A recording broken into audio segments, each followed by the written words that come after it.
Enjoy your time. Assalamualaikum, selamat datang untuk pendengar baru dan terima kasih untuk yang masih setia dengan cerita ini. Semoga kalian sehat selalu dan dilancarkan rezekinya. Selamat mendengarkan. Bab 33, menginginkan anak laki-laki. Bagas menarik selimut untuk menutupi tubuh istrinya. Lalu ia memeluknya dari samping. Terima kasih, Riz, bisik pria itu. Ia pun langsung terlelap karena sama lelahnya seperti istrinya. Keesokan harinya mereka bangun kesiangan. Maklum saja, semalam adalah pertempuran paling dahsyat di antara pertempuran mereka sebelumnya. Mereka tak sadar, ada Asti datang untuk mengunjungi menantunya itu. Pada kemana, Bi? Kok sepi? Tanya Asti pada Ani. Dia bingung karena tidak melihat Risa dan Bagas, sedangkan mobil pria itu masih ada di depan. Ani pun mengulum senyuman. Masih di kamar, Bu. Dari pagi belum keluar, jawabnya malu-malu. Akhirnya Asti bermain dengan Vio. Dia sengaja membuat cucunya itu sibuk supaya tidak mengganggu orang tuanya. Beberapa saat kemudian, pintu kamar mereka terbuka. Asti pun menoleh ke arah sana. Risa dan Bagas yang baru keluar dari kamar itu terkejut. Mereka malu saat menyadari wanita paruh baya itu ada di rumahnya. "Mama, dari kapan?" tanya Risa. Dia bergegas menghampiri Asti dan mencium tangannya. "Belum lama kok," jawab Asti sambil tersenyum. "Nenek kan udah dari tadi," timpal Vio. Bocah kecil itu tidak bisa berbohong. "Mah, aku sarapan dulu ya, lapar," ucap Bagas santai. Ia pun berlalu ke meja makan. Ia yakin Asti pasti tenang melihat mereka seperti itu, meski malu karena kini dirinya telah menjilat ludahnya sendiri. Risa jadi salah tingkah. Wajahnya merona karena malu. Apalagi saat ini ia yakin matanya sembab karena bergadang. "Mama udah sarapan?" tanya Risa lagi salah tingkah. "Udah kok, kalian udah sarapan belum? Sarapan dulu sana," sahut Asti. Mendengar hal itu Risa jadi semakin malu. Dia yakin sebagai orang dewasa Asti pasti paham apa yang telah mereka lakukan sampai bangun kesiangan seperti itu. "Itu mah, semalam aku..." Dia ingin memberikan penjelasan tanpa ditanya. "Udah, Mama ngerti kok. Sana kalian sarapan dulu, nanti lemas," canda Asti. Risa jadi semakin gugup. "Iya, Mah," sahutnya. Akhirnya menyusul suaminya ke meja makan. Ia pun duduk di dekat pria itu. "Aku nggak bilang kalau Mama mau datang ke sini. Saya kan malu bangun kesiangan begini," tutur gadis itu sambil menyendok makanan ke piringnya. Tadi Bagas sudah mengambil makanannya sendiri karena dia sangat lapar. "Mas juga nggak tahu sayang. Mama nggak bilang kalau mau kesini. Lagian nggak apa-apa sih, dia pasti ngerti kok," sahut pria itu tanpa dosa. "Justru karena Mama ngerti saya jadi malu," keluh Risa. Dia pun mulai menikmati makanannya. Bagas mendekatkan bibirnya ke telinga wanita itu. "Tapi Mas yakin justru Mama senang kalau tahu kita begini," bisik pria itu. "Mas," ucap Risa manja. Dia mengelum senyuman karena tiba-tiba teringat kejadian semalam. Sementara itu Ani yang melintasi Asti pun bicara dengan mertua Risa tersebut.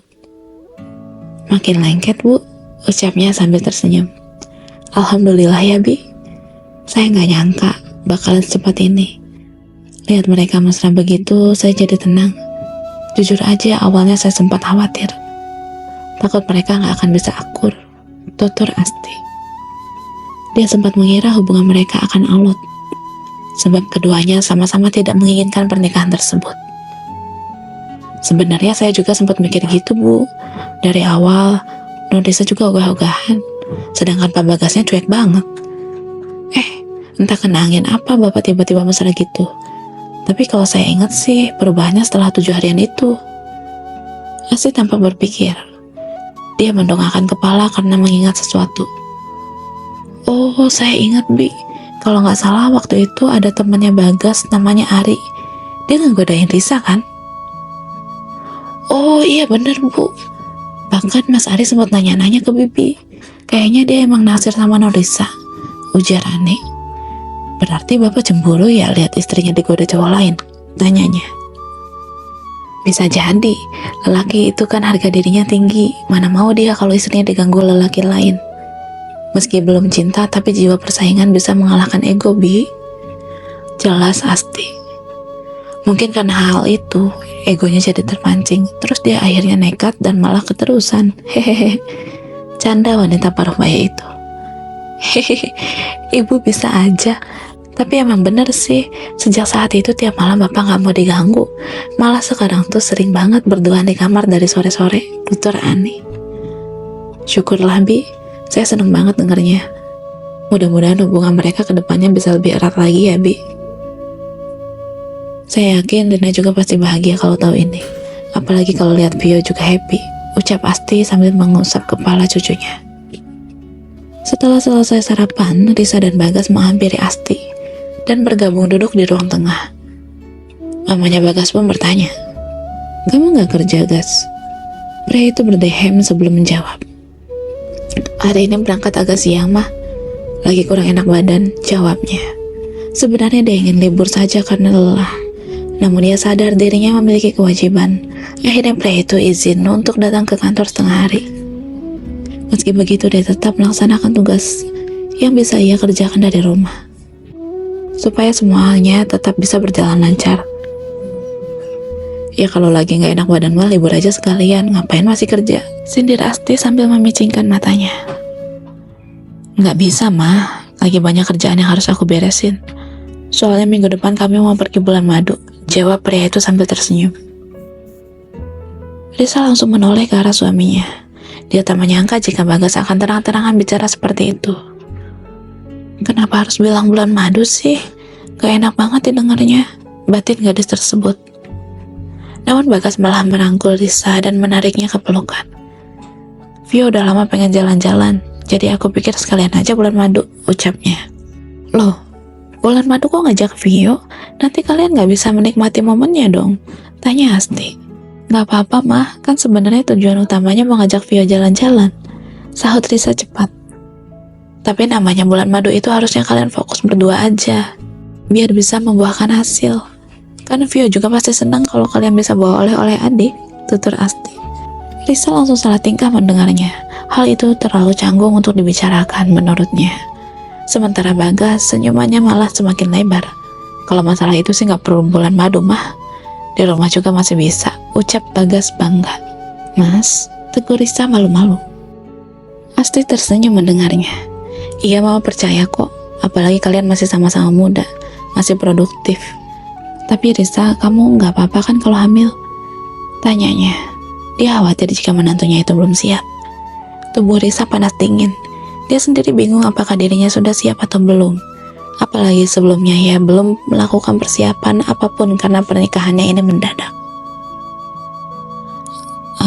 Aku belum tahu, Mah, sahut gadis itu gugup. Dia tidak berani berbohong. Takut jika kebohongannya itu justru membuat posisinya semakin rumit. Bagas sedikit kecewa mendengarnya. Padahal dia sendiri berharap bisa segera memiliki anak dari gadis itu, supaya hubungan mereka semakin erat. Apalagi dirinya menginginkan anak lelaki. Namun pria itu berusaha menenangkan istrinya. Santai aja, Mah, lagian Risa juga masih skripsi, ucapnya. Ia tak ingin jika gadis itu tertekan. Risa tersenyum. Dia sedikit lega karena suaminya itu pengertian. Iya, Mas, terima kasih, ucapnya. Tapi kalau sekiranya kamu udah siap, jangan sungkan untuk bilang ya, biar kita bisa langsung program kehamilan ke dokter, ucap pria itu sambil mengusap kepala istrinya. Risa kelagapan. Program? Tanyanya. Iya sayang, biar kita bisa usahakan supaya punya anak laki-laki, jawab pria itu tanpa dosa. Jantung Risa langsung berdebar. Mas Bagas pengen punya anak laki-laki. Terus gimana kalau aku gak bisa ngasih dia anak laki-laki? Batinnya. Bersambung